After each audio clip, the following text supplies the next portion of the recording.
GKS educational spiritual videos నుంచి వస్తున్నటువంటి అద్భుతమైనటువంటి వీడియో గీతా జయంతి. ప్రపంచంలో మనుషులకు పుట్టినరోజులు ఉంటాయి, కానీ ఒక పుస్తకానికి ఒక గ్రంథానికి పుట్టినరోజు ఉండడము భారతీయ సనాతన హైందవ సంస్కృతిలో ఇదే ప్రథమం ఆనందకరమైనటువంటి విషయం. భగవద్గీత ఎందుకు అంత ప్రాముఖ్యత కలిగి ఉంది అంటే 4 వేదాలు, పురాణాలు, ఉపపురాణాలు, ఉపనిషత్తులు ఇవన్నిటినీ కూడా కలియుగంలో చదవడం అనేటువంటిది చాలా కష్టం. కలియుగంలో ధర్మం లుప్తమై మానవుడు అనేక ఒత్తిడులతో సంఘర్షణలతో నిండి ఉంటాడు. అలాంటి మానవుడు తన జీవనాన్ని కొనసాగించాలి, అటు ఆధ్యాత్మికంగా, ఇటు సామాజిక పరంగా, ఇటు ఆరోగ్యపరంగా ఒక గొప్ప వ్యక్తి కావాలి అంటే ఉపనిషత్తుల సారమైనటువంటి భగవద్గీతను చదివితే చాలు. కృష్ణం వందే జగద్గురుం అంటారు. అంటే వన్డే జగద్గురువు కాదు, వందే జగద్గురుం. అంటే ఎల్లప్పుడూ కృష్ణుడే మనకు జగద్గురువు అని మనం చెప్పవచ్చు. ఎందుకంటే 5049 సంవత్సరాల క్రితమే ఈ భగవద్గీతను రాయడం అనేటువంటి జరిగింది. ఆ భగవద్గీత ఇచ్చేటువంటి ముఖ్య సారాంశం ఏమిటంటే సర్వే జనా సుఖినో భవంతు. అంటే ఎంత విశాలమైనటువంటి తత్వము భారతీయ సంస్కృతిలో ఉంది అనేటువంటిది ప్రతి ఒక్కరూ కూడా అర్థం చేసుకోవాలి. కాబట్టి ఒక డాక్టర్ కావాలంటే చాలా పుస్తకాలు చదవాలి. ఒక ఇంజనీర్ కావాలంటే ఎన్నెన్నో పరీక్షలు రాయాలి. కానీ ఒక మంచి మనిషి కావాలంటే భగవద్గీతను చదివితే చాలు అంటుంది మన యొక్క సనాతన సంస్కృతి. క్లభ్యం అస్మగమా పార్త ఏతత్ ఉపపద్యతే క్షుద్రం హృదయ దౌర్బల్యం తత్వోష్ఠిత పరంతప అంటాడు కృష్ణ భగవానుడు. ఎందుకంటే అర్జునులో ఉండేటువంటి బలాన్ని ఆయన గుర్తు చేస్తున్నాడు. బలహీనుడుగా ఉండవద్దు, క్షుద్రం హృదయ దౌర్బల్యం. హృదయ దౌర్బల్యంతో ఉండడం వల్ల నీ యొక్క ధర్మాన్ని నువ్వు నిర్వర్తించలేవు, ఓటమి పాలవుతావు.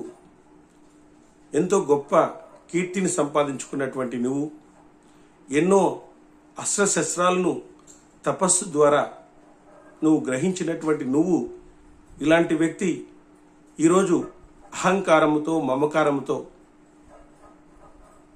యుద్ధము విరమించుకుంటున్నావు. కాబట్టి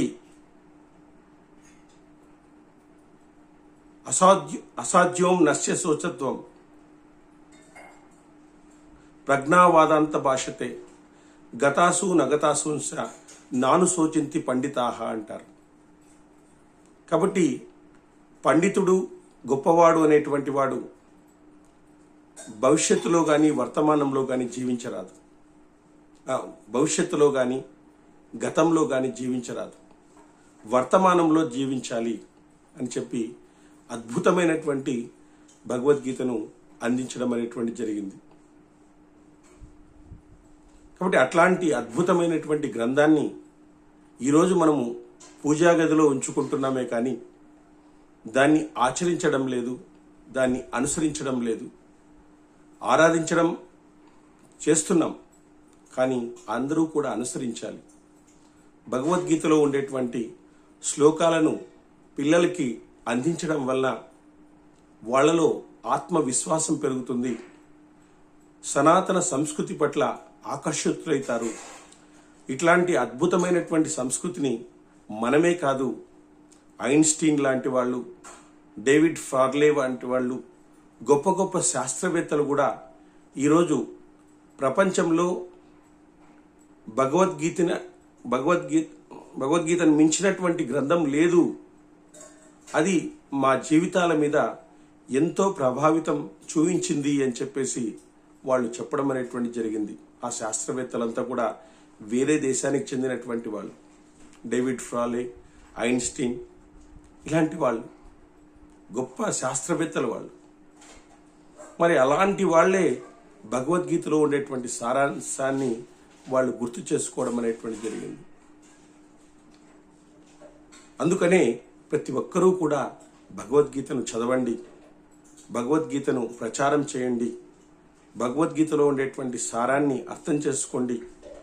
భగవద్గీతను ఆరాధించడమే కాదు, అనుసరించాలి, ఆచరించాలి కూడా.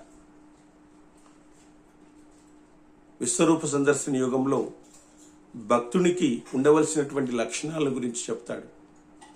ఎందుకంటే అర్జునునికి విశ్వరూపాన్ని చూపించినాడు భగవానుడు.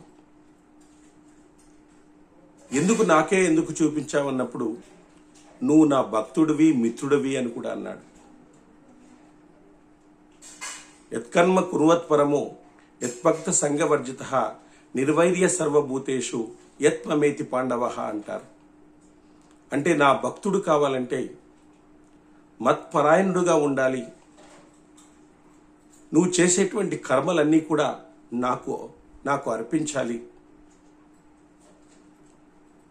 ప్రాపంచిక విషయాలతో సంబంధం అనేటువంటిది ఉండకూడదు. భౌతికమైనటువంటి కోరికలతో సంబంధం లేకుండా ఎప్పుడూ కూడా నీలో ఉండేటువంటి చైతన్యాన్ని, నీలో ఉండేటువంటి ఆత్మతత్వాన్ని ఎరుకపరుచుకునేందుకు నువ్వు సాధన చేయాలి. యత్కర్మ కున్వత్పరము యద్భక్త సంగవర్జిత నిర్వైర్య సర్వభూతేషు అంటే ప్రతి జీవిలోనూ కూడా నేనే ఉన్నాను అనేటువంటిది నువ్వు గుర్తించాలి. ఎందుకంటే ప్రతి జీవిలో కూడా నువ్వే ఉంటే నీకు శత్రువులు అనేటువంటి వాళ్ళే ఉండరు. ప్రతి ఒక్కరిని గౌరవించడం వల్ల నీకు శత్రువులు అనేటువంటి వాళ్ళే ఉండరు. కాబట్టి ప్రపంచమే నీ మిత్రునిగా మారిపోతుంది. విశ్వ చైతన్య భావన అనేటువంటిది నీలో వస్తుంది. అలాంటి వాడే నా భక్తుడు అని చెప్పి విశ్వరూప సందర్శన యోగంలో భగవానుడు అర్జునునికి తెలియచేస్తాడు. అర్జునులో ఉండేటువంటి బలహీనతలన్నింటినీ కూడా చెప్పిన తర్వాత ఆ బలహీనతలన్నీ కూడా రూపుమాపి ఒక గొప్ప వీరునిగా గుర్తు చేసి కురుక్షేత్ర సంగ్రామంలో అతనికి విజయాన్ని కట్టుపెడతాడు. ఎన్నో కష్టాలు పడినప్పటికీ కూడా వాళ్ళు కృష్ణ పరమాత్మని ఈ రోజు కూడా మరచలేదు. అందువల్లనే కృష్ణునికి పాండవులంటే అంత ఇష్టం. ఏ రోజు కూడా కష్టాలు వచ్చినప్పటికీ కూడా మా కృష్ణుడు మమ్మల్ని కాపాడుతాడు, ఇవన్నీ కూడా దైవ సంకల్పితంగా జరిగినాయి, విధివశాత్తు మాకు లభించినాయి, కాబట్టి భగవాన్ని మనం మర్చిపోకూడదు అని చెప్పేసి ఎప్పుడు కూడా కృష్ణుడు, అందుకే ఉద్ధరే ఆత్మానం ఆత్మాదవసారేత్ ఆత్మన్యే ఆత్మనే బంధు ఆత్మనో రిపురాత్మన అంటారు. అంటే మనల్ని మనం ఉద్ధరించుకోవాలి. ప్రతి ఒక్కరూ కూడా తమను తాము ఉద్ధరించుకోవడానికి ముందుకు రావాలి. అప్పుడే గురువు అనేటువంటి వాడు దొరుకుతాడు. ఎన్నో పుణ్యాలు చేస్తే తప్ప కొన్ని కార్యక్రమాలు ఇట్లా పాదయాత్రలు, తర్వాత ఇలాంటి అభిషేకాలు, ఇలాంటి గొప్ప పూజలు చేసేటువంటి అదృష్టం రాదు.